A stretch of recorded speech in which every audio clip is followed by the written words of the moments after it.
उद्यमेन हि सिद्ध्यन्ति कार्याणि न मनोरथैः न हि सुप्तस्य सिंहस्य प्रविशन्ति मुखे मृगाः. Today, let us sit with one of the most quoted and most practical verses in all of Sanskrit literature. It comes from the Hitopadesha and it goes like this: Udyamena hi siddhyanti karyani na manorathai nahi suptasya simhasya pravishanti mukhe mriga. It means, by effort indeed are works accomplished, never by mere wishes. For deer do not simply walk into the mouth of a sleeping lion. Let us first taste the words themselves, because in Sanskrit, the wisdom often lives inside the words. The verse opens with Udyamena, by effort. The word Udyama comes from the root yam, which means to hold or to stretch, joined with the prefix ud, meaning upward. So effort in this language is literally an upward stretching of oneself. It is not frantic busyness. It is disciplined energy directed upward, a raising of your own being. Then comes siddhyanti, they are accomplished, from the root siddh, to succeed, to hit the mark. This is the same root that gives us the word siddhi, attainment, and siddha, an accomplished being. The verse is quietly telling us that all attainment flows from one source, and that source is exertion. And then comes the most beautiful word in the verse, manorathai, by wishes. Manoratha is a compound of two words, manas, the mind, and ratha, a chariot. A wish, says Sanskrit, is the chariot of the mind. Think about how precise that is. A chariot exists to cover distance, and the mind's chariot does cover distance magnificently. In a few seconds of daydreaming, you can arrive at the finished book, the thriving business, the transformed body. The chariot races, but only inside your head. The body, meanwhile, has not moved an inch. The poet is warning us that a wish is not merely a weak vehicle, it is a counterfeit journey. Now, where does this verse come from?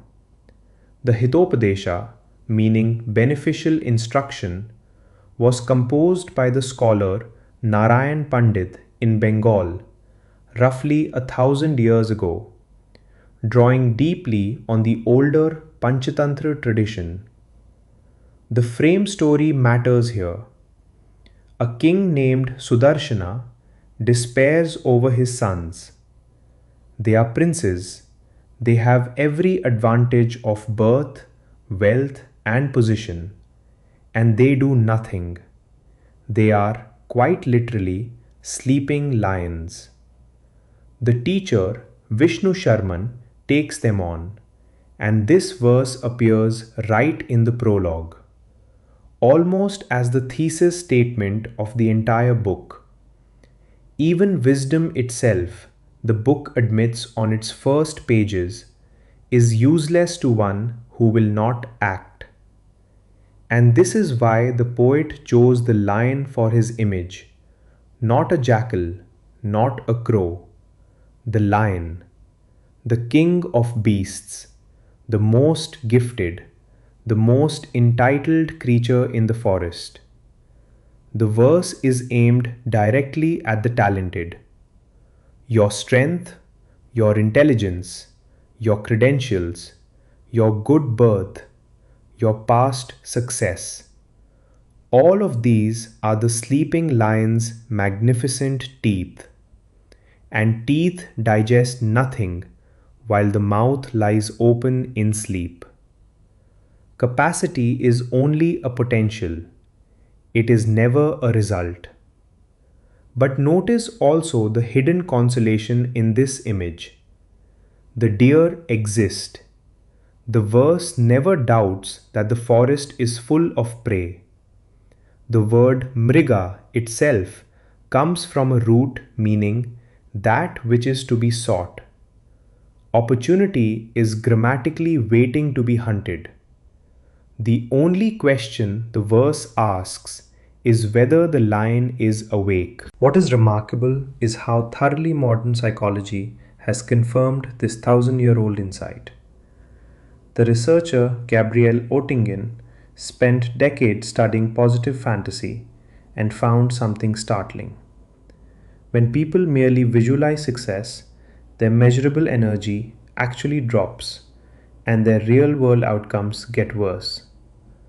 The mind partially consumes the goal through imagination, discharging the very tension that would have driven action. Her remedy, called mental contrasting, is exactly the move this shloka makes. Honor the wish, then immediately confront the obstacle with a plan.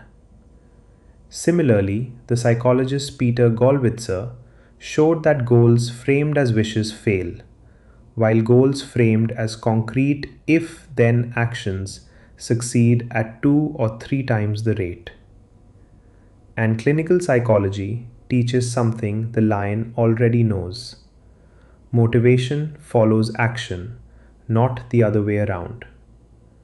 The lion does not wait to feel like hunting, it hunts and the vigor comes. Even physics agrees. Static friction is greater than kinetic friction.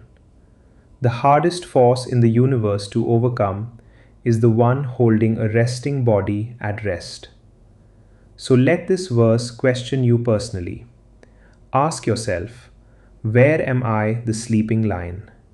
In which corner of my life do I quietly believe that my talent or my past entitles me to results, while my actual daily actions there have fallen asleep? And ask this: of the goals I hold dear, which received real effort this week? Something done, sent, built, or practiced? And which received only rehearsal, only thinking and imagining and discussing? Would an outside observer find any footprint of my dream in my calendar? And finally, what deer are already grazing near me? What opportunity sits within reach right now, requiring no new resources, only my wakefulness? Here is a practice to begin today.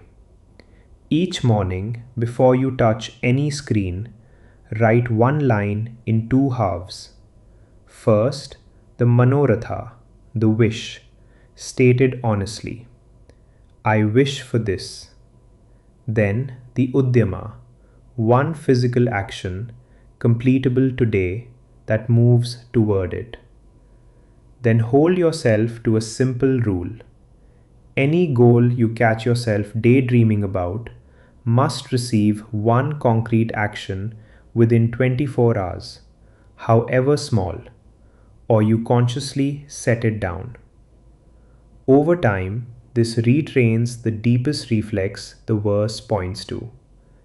Every wish learns to summon its action the way hunger summons the hunt. Uddimena hi siddhyanti karyani na manorathai. By effort are works accomplished, never by wishing alone. The forest is full of deer. The only question, dear friend, is whether the lion within you is awake. उद्यमेन हि सिद्ध्यन्ति कार्याणि न मनोरथैः न हि सुप्तस्य सिंहस्य प्रविशन्ति मुखे मृगाः